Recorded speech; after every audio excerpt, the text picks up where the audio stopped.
नमस्कार, मैं हूं सुमित अवस्थी और आप देख रहे हैं हम भारत के लोग। आज बात तेलंगाना की। तेलंगाना में 30 नवंबर को वोट पड़ने अब बाकी रह गए हैं। बाकी चारों राज्यों में विधानसभा चुनाव पूरे हो चुके हैं। अभी तक चारों राज्यों में मुकाबला बीजेपी कांग्रेस में आमने सामने की सीधी टक्कर का था, लेकिन 119 सीटों वाली तेलंगाना विधानसभा में मामला त्रिकोणीय टक्कर का है। बीजेपी और कांग्रेस के अलावा तीसरी पार्टी है वहां की सत्तारूढ़ पार्टी के चंद्रशेखर राव की भारत राष्ट्र समिति, जिसको बीआरएस के नाम से भी जानते हैं। बीआरएस को अपनी सरकार बचानी है। कांग्रेस मुख्य विपक्षी पार्टी होने के नाते चुनौती दे रही है, तो बीजेपी ने स्थानीय सुपरस्टार पवन कल्याण की पार्टी जनसेना के साथ गठबंधन करके मैदान संभाला हुआ है। याद रखिए, ये वो राज्य है जहां पर असदुद्दीन ओवैसी का दबदबा एक खास इलाके में माना जाता है। ओवैसी की पार्टी एआईएमआईएम का पिछली बार की ही तरह बीआरएस के साथ इस बार भी गठबंधन है। एआईएमआईएम की सफलता का राज भी हैदराबाद और आसपास के इलाके में मुस्लिम आबादी के होने के कारण है। तो सबसे पहले आपको यही आंकड़े दिखाते हैं और फिर विस्तार से चर्चा भी करेंगे। अगर हम तेलंगाना की कुल आबादी की बात करें तो करीब 4 करोड़ के आसपास की यहाँ की जनसंख्या है। किसकी कितनी आबादी है?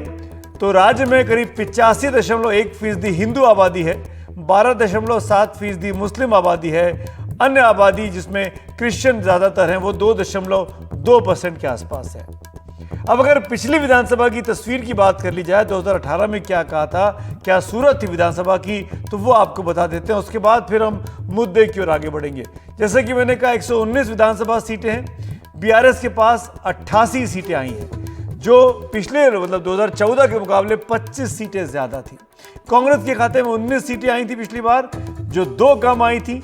बीजेपी के पास सिर्फ 1 सीट आई थी विधानसभा में, 4 सीटें उसकी 2014 के मुकाबले कम हो गई थी। एआईएमआईएम यानी ओवैसी की पार्टी के पास 7 सीटें थी, साथ ही साथ उसने अपने साथ बरकरार रखी थी।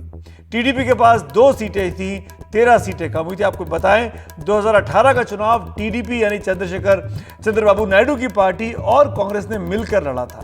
अन्य के खाते में 2 सीटें थी, 6 सीटें उनकी कम हुई थी।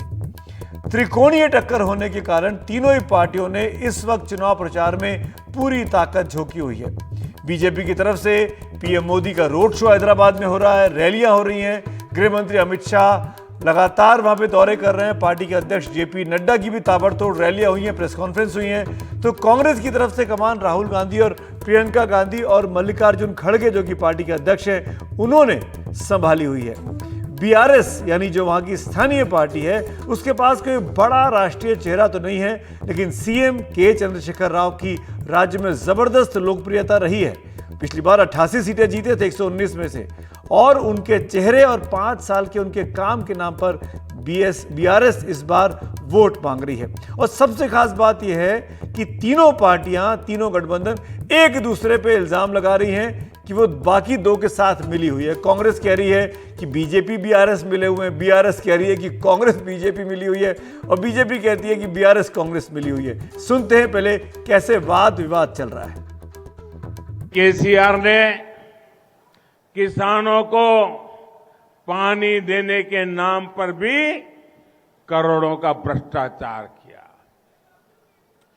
कालेश्वरम प्रोजेक्ट के साथ क्या क्या हुआ, ये आज सिर्फ तेलंगाना नहीं, पूरा देश जानता है। पैसे बनाने वाली सारी की सारी मिनिस्ट्रियां एक परिवार के हाथ में है, चाहे वो जमीन हो, शराब हो, रेत हो, जहां भी पैसा बनता है वहां आपको केसीआर का परिवार का कोई ना कोई सदस्य मिलेगा। आपको हम बता रहे हैं, बहुत से विधानसभा में बीजेपी और कांग्रेस मिलकर काम कर रही है। नामपल्ली में बीजेपी कांग्रेस को सपोर्ट कर रही है। गोशा महल में आप देखिए, बिल्कुल वीक कैंडिडेट दिए हैं। कोई राहुल गांधी गए गोशा महल? क्यों नहीं जाते राहुल गांधी? नहीं गए। इनके बड़े बड़े नेता जो 5 स्टार होटल में प्रेस कॉन्फ्रेंस करने जा रहे हैं, नहीं जा रहे हैं। वहां कांग्रेस मदद कर रही है बीजेपी की।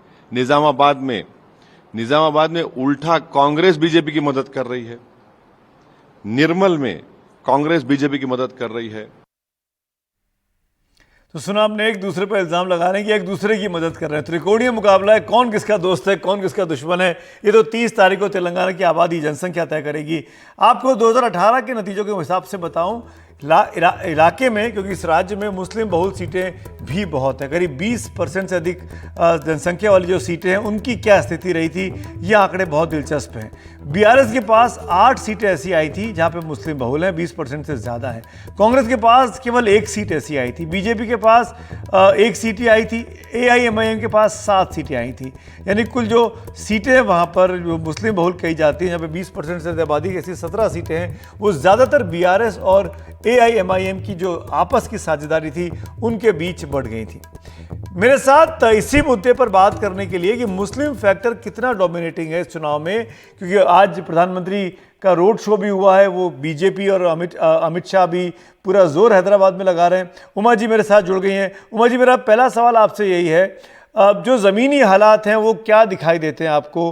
क्या बीजेपी का चुनाव लड़ने से बीआरएस और कांग्रेस के प्रोस्पेक्ट्स खराब हो रहे हैं? क्या मुस्लिम फैक्टर काम कर रहा है? प्रधानमंत्री नरेंद्र मोदी जी का जो रोड शो है एक लास्ट पुश है बीजेपी पार्टी के लिए तेलंगाना में, और ये शो हो रहा है हैदराबाद के ही कोर इलाके में, जहां पे भाजपा समझती है कि उनका काफ़ी स्ट्रेंथ है। अगर हम हैदराबाद देखें तो उसमें 24 सीट हैं और कोर हैदराबाद एरिया में 15 सीट हैं। अगर आप एमआईएम के 7 सीट के को अगर आप हिसाब से निकाल देते हैं तो बाकी सीट्स में बीजेपी समझती है कि उनके लिए काफ़ी अच्छा चांस हो सकता है, क्योंकि दिसंबर 2020 में जब जीएचएमसी के चुनाव हुए थे तब भी कांग्रेस यहाँ पे सिर्फ 2 सीट पर जीत पाई थी 150 में से, और भाजपा यहाँ पर 48 सीट उन्होंने जीता था। इसलिए कॉरपोरेटर्स की स्ट्रेंथ भी उनके लिए काफ़ी ज़्यादा है और उसी पर वो ऐड करना चाहते हैं। जैसे बेंगलुरु में हुआ उनके चुनाव से पहले जब मोदी जी ने वहाँ पे रोड शो किया था तो समझा जाता है कि 2 से 3% तक तो वोट शेयर बढ़ा ही था। और अगर आप देखें तो बेंगलुरु के 28 सीट में से 16 सीट भाजपा जीती थी और उनका वो बेस्ट परफॉर्मेंस था, जबकि कांग्रेस को सिर्फ 12 आए थे। एक तरह से कहानी वैसे ही है, कांग्रेस यहाँ पे और भी वीक है और लग रहा है कि सीधा जो मुकाबला हैदराबाद के सीट्स में होगा वो बहुत सारी सीट्स में भाजपा और बीआरएस के बीच हो सकता है। आपने बात की ग्रेटर हैदराबाद की, वो आंकड़े भी दिखा देता हूँ क्या हुआ था 2018 में। आप रहिएगा मेरे साथ उमा जी। कुल 24 सीटें मानी जाती हैं ग्रेटर हैदराबाद के इलाके में। जो आंकड़े हमारे पास थे पिछले 2018 के, बीआरएस को 14 सीटें मिली थी, पिछले चुनाव से उसको 3 का फायदा हुआ था। कांग्रेस को 2 सीटें थी, पिछले चुनाव जैसा ही कांग्रेस का प्रदर्शन था। एआईएमआईएम की 7 सीटें थी, पिछले चुनाव जैसा ही उसका प्रदर्शन रहा। टीडीपी को कोई सीट नहीं मिली थी, उसको 9 सीटों का नुकसान हुआ था, अन्य को भी कोई सीट नहीं मिली थी। यानी इस इलाके में भी वही बीआरएस और एमआईएम का गठबंधन ने जोर पकड़ा था। इस बार जो खास बात यह है, दर्शकों के लिए बता रहा हूँ और उमा जी के पास सवाल भी कर रहा हूँ कि टीडीपी चुनाव नहीं लड़ रही है इस बार, वाईएसआर कांग्रेस चुनाव नहीं लड़ रही है। ऐसी 2 बड़ी पार्टियां, जब आंध्र प्रदेश से तेलंगाना अलग हुआ था तो ये पार्टियां वहां पर दखल रखती थी, चुनाव लड़ती थी। अब जबकि टीडीपी, जो कि चंद्रबाबू नायडू की पार्टी है उमा जी, वो चुनाव नहीं लड़ रही है, इसका फायदा किसको मिलेगा? उसका वोट कहां जाएगा, बीआरएस, कांग्रेस या भाजपा? केसीआर तीसरी बार मुख्यमंत्री बनना चाहते हैं और दूसरी तरफ कांग्रेस 10 साल के बाद यहाँ पे अपना सरकार बनाना चाहती है।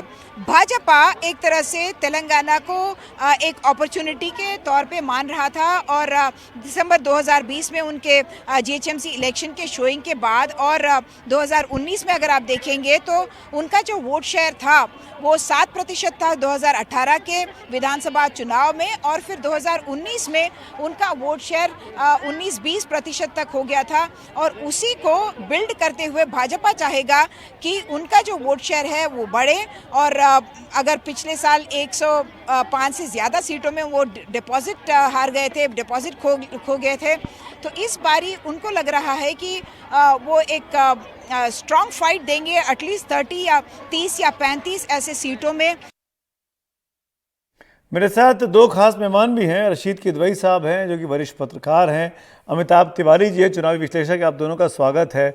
रशीद भाई, मेरा पहला सवाल आपसे, कर्नाटक का चुनाव कांग्रेस जीती और जीतने के बाद ही पहला काम जो उसने किया था, चुनाव प्रचार जब वहां खत्म हुआ तो पहली रैली आके प्रियंका गांधी ने उसी वक्त मई के महीने में हैदराबाद में आके कर दी थी, तेलंगाना में आके एक तरीके से उन्होंने आगाज कर दिया था चुनावी प्रचार का इस इलाके में।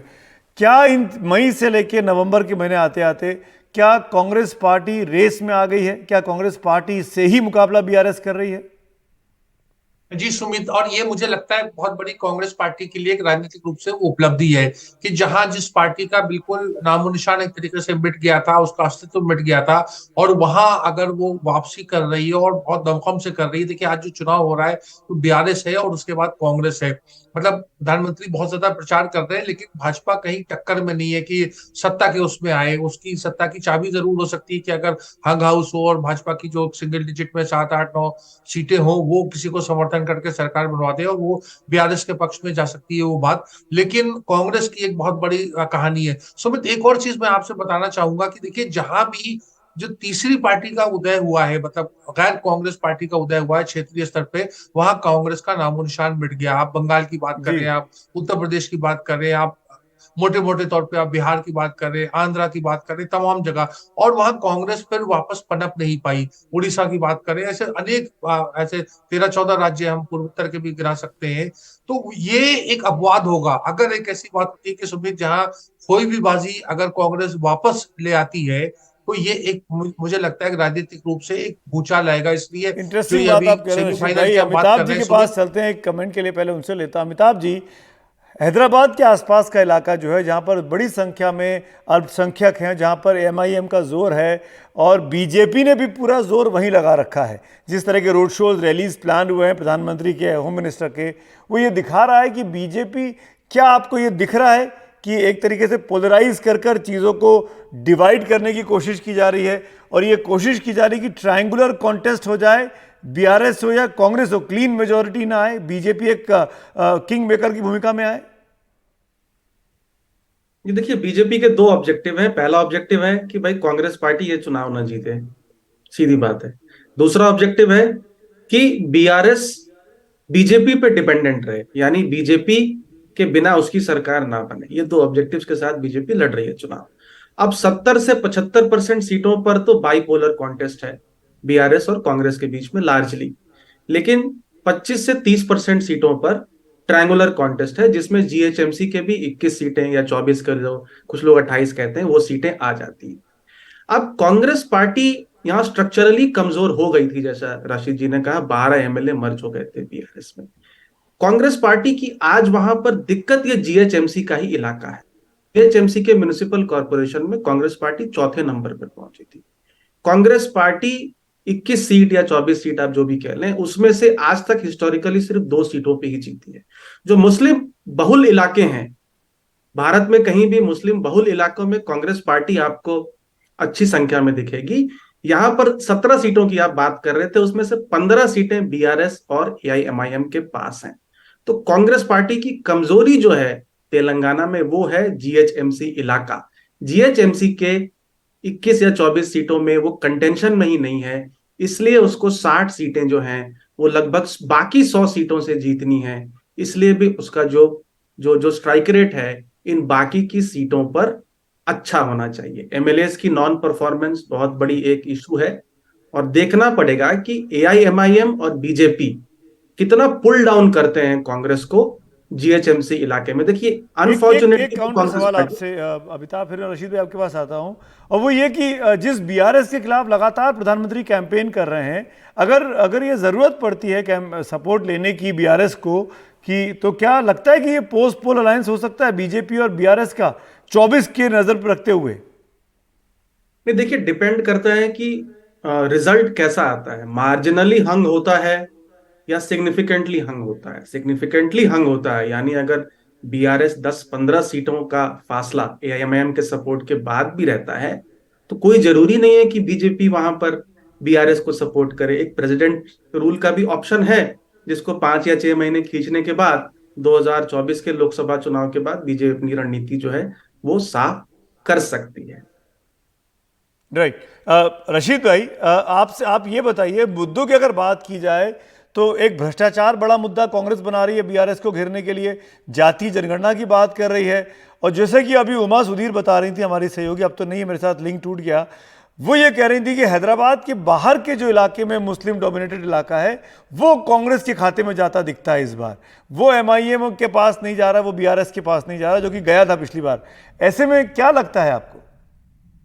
सुमित, इसके लिए आपको मुस्लिम वोटिंग पैटर्न देखना होगा। देखिए, आपने दिल्ली के चुनाव में भी देखा कि विधानसभा में भारी संख्या में मुस्लिम मतदाताओं ने आम आदमी पार्टी का साथ दिया, मतलब वहां कांग्रेस के प्रति कोई आकर्षण नहीं नजर आया। लेकिन जब लोकसभा के चुनाव हुए तो लोकसभा में वही मुस्लिम मतदाता ने भारी संख्या में जो था वो कांग्रेस पार्टी को वोट दिया, और इसलिए कांग्रेस दिल्ली में जो थी हर पूरी 7 सीटों पर नंबर 2 पर आई। अब आप देखिए बंगाल का चुनाव, आप देखिए बंगाल के चुनाव में भी कांग्रेस और वाम दल, और खासतौर से आप जैसे जानते हैं कि कांग्रेस का मालदा और उस इलाके में अच्छा प्रदर्शन रहता था ट्रेडिशनली कई चुनाव में। लेकिन इस बार कांग्रेस का बिल्कुल वहां पर बंगाल में सुपड़ा साफ हो गया। मुसलमानों ने ना लेफ्ट को ना कांग्रेस को किसी खातिर में लाए। अब हम कर्नाटक का चुनाव देखें, कर्नाटक के चुनाव में भी ऐसे ही हुआ कि जेडीएस को, जिसको बड़ी उम्मीद थी, और भाजपा के भी उस पर कैलकुलेशन थे, तमाम कैलकुलेशन धरे के धरे रह गए। अब यहाँ के ऊपर बात आती है ये तेलंगाना में कि क्या तेलंगाना में भी यही होगा अगर मुस्लिम मतदाता दिखाता। देखिए सुमित, जो हम बात करते हैं ना, आज का मतदाता बड़ा जागरूक है और उसमें मुस्लिम मतदाता भी शामिल है।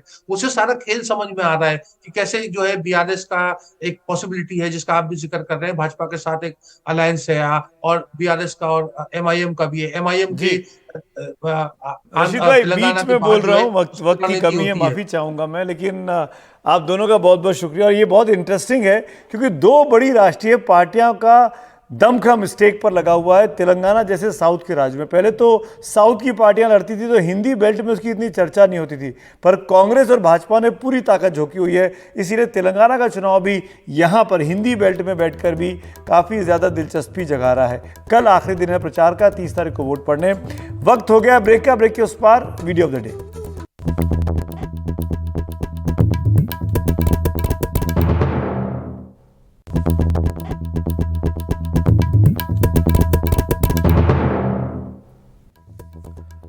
और हम भारत के लोग में वक्त है वीडियो ऑफ द डे का। आज का ये वीडियो यूपी, पश्चिमी यूपी के मुजफ्फरनगर से हमारे पास आया है। इसमें देखिए बहुत ही छात्राओं ने बुर्का पहनकर फैशन शो में हिस्सा लिया। ये यूपी का मुजफ्फरनगर है। 26 नवंबर को ये इवेंट हुआ है। बुर्के में फैशन शो का आयोजन किया गया, जिसमें वहाँ की स्थानीय छात्राओं ने हिस्सा लिया और एक तरीके से फैशन में अपनी मौजूदगी को एक तरीके से एहसास कराया कि बुर्का पहनकर भी फैशन शो में हिस्सा लिया जा सकता है।